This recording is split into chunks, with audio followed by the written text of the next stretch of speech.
സംഘർഷം ലഘൂകരിക്കാൻ ഇന്ത്യ ശ്രമിക്കുന്നുണ്ട്. പക്ഷേ പാകിസ്ഥാൻ സംഘർഷം വ്യാപിപ്പിക്കുകയാണ് ചെയ്യുന്നത്. പ്രത്യേകിച്ച് ഈ മതകേന്ദ്രങ്ങളൊക്കെ നോക്കി അവരുന്നം വയ്ക്കുന്നു, ജനവാസ മേഖലകളിലേക്ക് ഉന്നം വയ്ക്കുകയും ചെയ്യുന്നുണ്ട്. അത് അവരുടെ വലിയൊരു നാശത്തിലേക്ക് പോകാനുള്ള സകല ലക്ഷണങ്ങളുമാണ് കണ്ടു തുടങ്ങിയിരിക്കുന്നതല്ലേ? അത് ഈ സംഘർഷം ലഘൂകരിക്കുക എന്നുള്ളത് അവരുടെ അജണ്ടയിലില്ലെന്നുള്ളത് ഏറ്റവും പ്രധാനപ്പെട്ട സൂചന സംഘർഷം തുടങ്ങി വെച്ചത് അവരാണെന്നുള്ളതാണ്.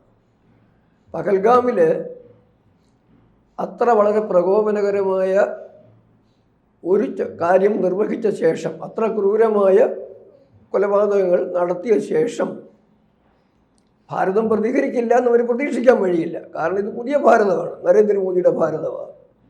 26/11 കാലത്തെ ഒന്നും പോലല്ല, പാർലമെൻറ്റ് ആക്രമിച്ച കാലത്തെ പോലെ പോലുമല്ല. ഭാരതം പ്രതികരിക്കും എന്നവർ കൃത്യമായും പ്രതീക്ഷിച്ചിട്ടുണ്ട്. ആ പ്രതീക്ഷയുടെ അടിസ്ഥാനത്തിൽ പ്രകോപനം സൃഷ്ടിച്ചവർക്ക് ഇപ്പോഴും ഭാരതത്തിൻ്റെ സൈഡിൽ നിന്ന് ഒരടിയെങ്കിലും പിന്നോട്ട് പോകുന്നുള്ള പ്രതീക്ഷയില്ല. ഒപ്പം തന്നെ തൽക്കാലം ഈ പ്രശ്നം പരിഹരിക്കണമെന്നുള്ള യുദ്ധം ഒഴിവാക്കി സമാധാനപരമായൊരു സാഹചര്യം അവരാഗ്രഹിക്കുന്നില്ലെന്നുള്ളതും രണ്ടും വ്യക്തമാണ്.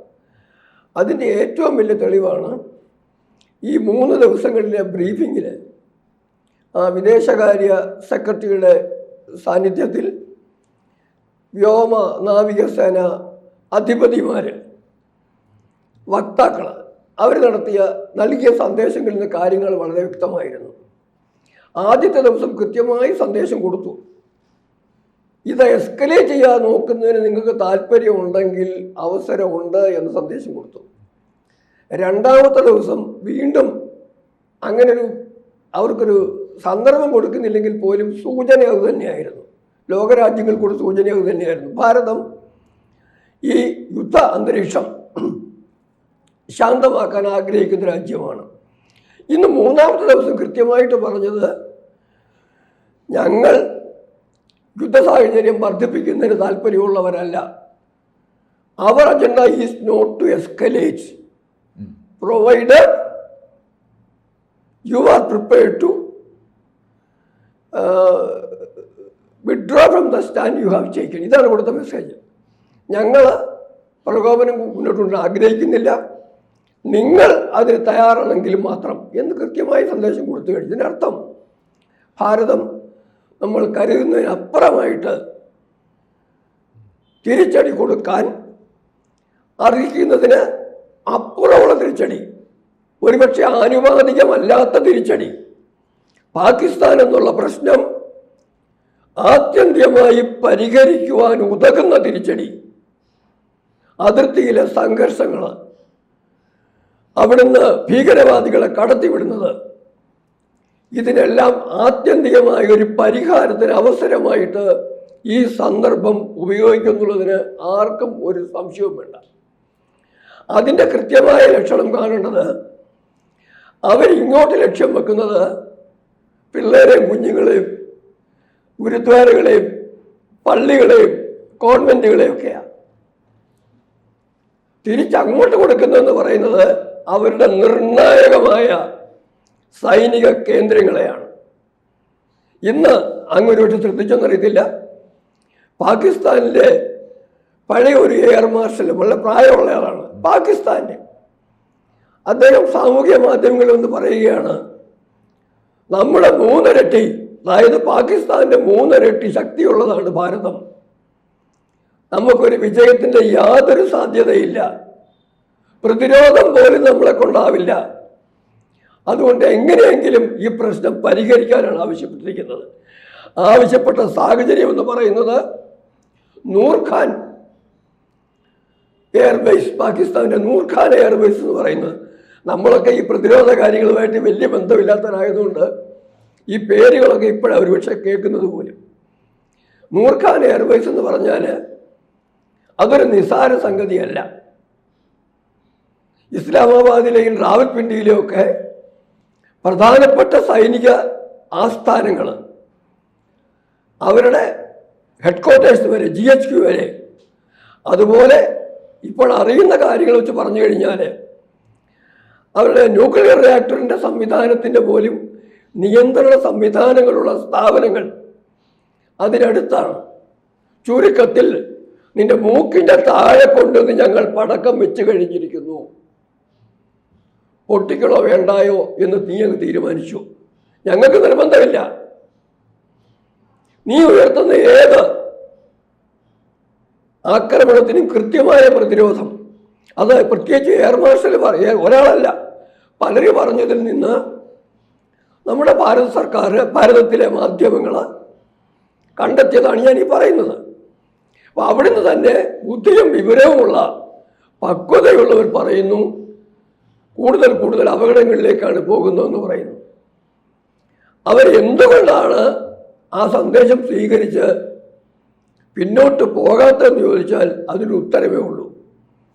പ്രധാന ഉത്തരവെന്ന് പറയുന്നത്, തുടങ്ങി വെച്ചപ്പോഴത്തെ ലക്ഷ്യമെന്ന് പറയുന്നത് പാകിസ്ഥാൻ്റെ സൈനിക മേധാവിയുടെ അജണ്ട ആയിരുന്നുവെങ്കിൽ അതോടൊപ്പം തന്നെ കൃത്യമായി നമ്മൾ മനസ്സിലാക്കണം, ചൈന പോലുള്ള രാജ്യങ്ങളുടെയും അജണ്ടയുണ്ട്. ഇത് വളരെ വ്യക്തമായും പറഞ്ഞു കഴിഞ്ഞാൽ ഇപ്പോഴൊരു കാര്യം നമ്മൾ മനസ്സിലാക്കണം, പാകിസ്ഥാന് വേണ്ടി കൂടുതൽ കൂടുതൽ ആയുധങ്ങളും ഉപകരണങ്ങളും എയർക്രാഫ്റ്റ് പോലും പ്രൊവൈഡ് ചെയ്യുന്നത് ചൈനയും അവസാനം ടർക്കിയുമാണ്. ഇവരൊക്കെ ഇത് ചെയ്യുമ്പം യുദ്ധം വർദ്ധിച്ചു പോകേണ്ട ആവശ്യം കൃത്യമായും ആ രാജ്യങ്ങൾക്കുമുണ്ട്. ഒപ്പം തന്നെ ഭാരതത്തിൻ്റെ വളർച്ചയിൽ ഇപ്പം അടുത്ത കാലത്ത് 4ാമത് സാമ്പത്തിക ശക്തിയായി ഭാരതം വളരുന്നു എന്ന് പറഞ്ഞു. അതിൽ അസ്വസ്ഥതയുള്ള രാജ്യങ്ങളുമുണ്ട്. എൻ്റെ കണക്കൂട്ടലിൽ ഈ രാജ്യങ്ങൾ, നേരിട്ടിടപെടാത്ത രാജ്യങ്ങൾ പോലും ടർക്കി പോലുള്ള രാജ്യങ്ങളെ ഒരു സപ്ലയറാക്കി നിർത്തിക്കൊണ്ട് വേണ്ട വിഭവങ്ങൾ അവിടെ എത്തിച്ച് ഇങ്ങോട്ട് നൽകുന്നതിനുള്ള സാധ്യതയുണ്ടോ എന്ന് പോലും സംശയിക്കേണ്ട ഘട്ടമായത്.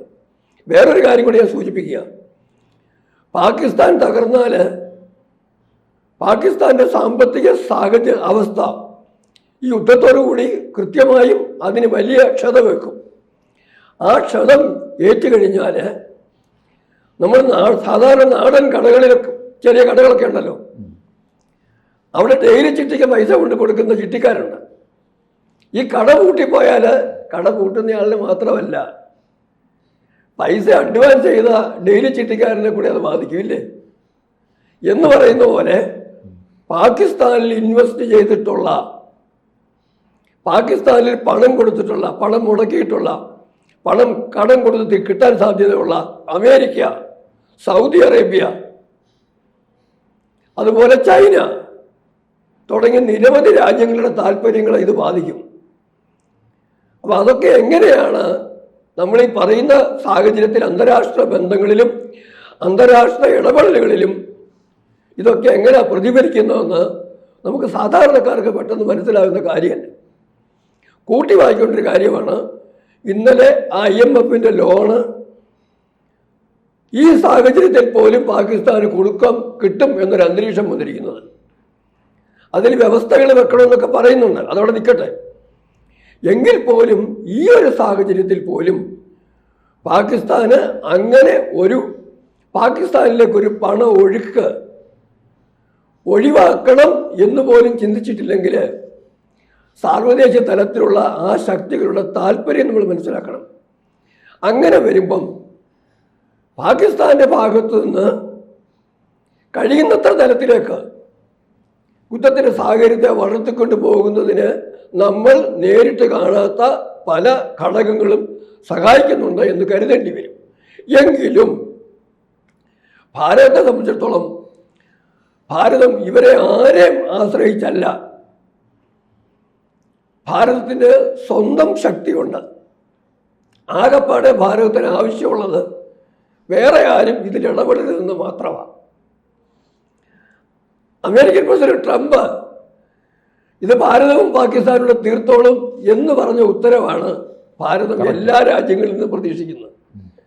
മറ്റാരും ഇടപെടാതിരിക്കാവുന്നുണ്ടെങ്കിൽ we will take care of it. അല്ല, ഇടപെടേണ്ട ഒരു സാഹചര്യം വരില്ലേ? ഇടപെടേണ്ട സാഹചര്യം വരുക എന്ന് പറയുന്നത് അത് ഞാൻ ഭയപ്പെടുന്നുണ്ട്. ഇടപെടുന്നൊരു സാഹചര്യത്തിൽ ഞാൻ ഭയപ്പെടുന്നുണ്ട്. എന്ന് പറഞ്ഞാൽ സമാധാനം വന്നേ തീരുമെന്നൊരു നിലപാട് ലോകം മുഴുവൻ പറഞ്ഞു കഴിഞ്ഞാൽ വിശ്വബന്ധുവായി ലോകരാഷ്ട്രങ്ങളിലെ ഉത്തരവാദിത്തപ്പെട്ട ഒരു രാജ്യമായി നിലനിൽക്കുന്ന വളർന്നു വരുന്ന ഭാരതത്തിൽ അതിനകത്ത് ഏറ്റവും രാഷ്ട്രീയ ധാർമ്മികത ഞാൻ ആവശ്യപ്പെടുന്നു, ആവർത്തിക്കുന്നു, കാട്ടുന്ന ഒരു ലോക നേതാവ് ഭരിക്കുന്ന ഭാരതത്തിന് വിട്ടുവീഴ്ച ചെയ്യാതിരിക്കാൻ പറ്റത്തില്ല. പക്ഷേ ആ വിട്ടുവീഴ്ചയുടെ സന്ദർഭം വരുന്നതിന് മുമ്പ് ഫിനിഷ് ഇറ്റ്, തീർക്കണം ഈ പാകിസ്ഥാന്റെ സകല സൈനിക താവളങ്ങളെയും സൈനിക ശക്തിയെയും അതുപോലെ ഭീകരവാദികളെ ഭാരതത്തിലേക്ക് മാത്രമല്ല ലോകം മുഴുവൻ കയറ്റി അയക്കാൻ അവരുടെ കെൽപ്പിനെയും ഒരു 50 വർഷമെങ്കിലും തീരെ കുറഞ്ഞത് ഭാരതം പോലൊരു രാജ്യത്തേക്ക് തിരിഞ്ഞു നോക്കുന്നതിനുള്ള കരുത്ത് അവർക്കുണ്ടാകുന്ന തരത്തിൽ ഞാൻ ഈ പറഞ്ഞ വൈദേശിക ഇടപെടൽ വരുന്നതിന് മുമ്പ് ഭാരതം ചെയ്യേണ്ടതൊക്കെ ചെയ്യണം. അത് ചെയ്യും എന്നുള്ളതാണ് എൻ്റെ പ്രതീക്ഷ. കൂടുതൽ വാർത്തകളും വിശേഷങ്ങളും നിങ്ങളിലേക്ക് എത്താൻ ABC മലയാളം സബ്സ്ക്രൈബ് ചെയ്യുക, ബെൽ ബട്ടണും അമർത്തുക.